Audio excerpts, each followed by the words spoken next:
বাংলাদেশ যখন ঘুরে দাঁড়াবে ঠিক সেই মুহূর্তে 5 তারিখের পর একটি দল বেহেশতের টিকিট নিয়ে ডালিত করে গ্রামে গ্রামে বিক্রি করতেছে। আপনারা কি কোনো বেহেশতের টিকিট ক্রয় করেছেন? 5 তারিখের আগে তাদের কোনো খোঁজ খবর পাইয়েছেন? যিনি এখানে প্রার্থী হয়েছিলেন, আমি তাকে টেলিফোন করেছিলেন, 18 সালে ভোট করেছি 4 দলীয় জোটের। আমি বললাম ভাই আসেন আপনার সঙ্গে একটা মিটিং করি, জোটের মিটিং, 4 দলীয় জোটের ধানেশিরের ভোট করার জন্য। বললো যে ভাই আমি তো মুসাফির দল করি। ভাই আমি বললাম যে এটা কোন দল ভাই? কয় ভাই এটা আলেম ওলামাদের নিয়ে বিভিন্ন জায়গায় রিসার্চ করি আর গবেষণা করে এখানে তাফসির করে বিভিন্ন জায়গায় আমরা জ্ঞান দেই, ইসলামী গবেষক আমি হয়েছি। তা আমি ভাই এটা কি সরকারি দল না বিরোধী দল? দুটাই ভাই ধরেন। খুঁজে পাইনি। বলুন, আপনাদের কাছে প্রশ্ন, বিগত সময়ে যে সকল আন্দোলন সংগ্রাম হয়েছে, যিনি প্রার্থী জামাত ইসলামের, ওনার কোনো বক্তব্য, কোনো মিছিল মিটিং পীরগঞ্জের মাটিতে দেখেছেন?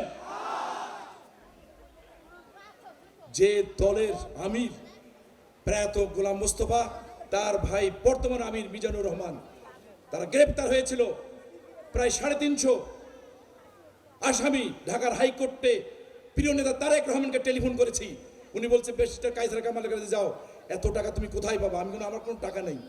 উনি টেলিফোন করে বলে দিল সাইফুল যতগুলো আসামি নিয়ে আসবে সবগুলো জামিন করে দিয়ে দাও।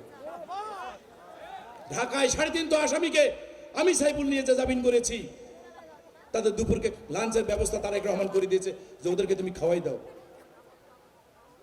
খাওয়াই দিয়েছি, স্বস্তি পেয়েছে, তারা জামিন হয়ে এসেছে। আবার গ্রেফতার হয়েছে, তার স্ত্রী কন্যারা এসে আমার কাছে কান্নাকাটি করেছে।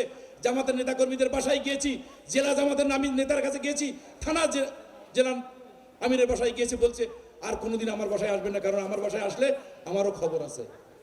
তাদের কান্না, তাদের ছেলে মেয়েদের কান্না, আমার হৃদয় স্তব্ধ হয়ে গিয়েছে। তখন জেলখানায় তাদের টাকা পয়সা দিয়ে তাদের থাকার ভালো ব্যবস্থা করেছি। হাইকোর্ট থেকে আবার ব্যারিস্টার কায়সার কামালের কাছ থেকে জামিন করে নিয়ে এসেছি। আপনাদের কাছে আমার কথা, আপনাদের কাছে আমার জিজ্ঞাসা, যে তার দলীয় নেতা কর্মীর খেয়াল রাখে না, একটা দায়িত্বশীল নেতার পরিবারের প্রতি খেয়াল রাখে না, সেই দল আপনার আমার কিভাবে দায়িত্ব নেবে? এটা আপনাদের কাছে আমার বিচার দিয়ে গেলাম আজ বান্ডাবাড়িতে।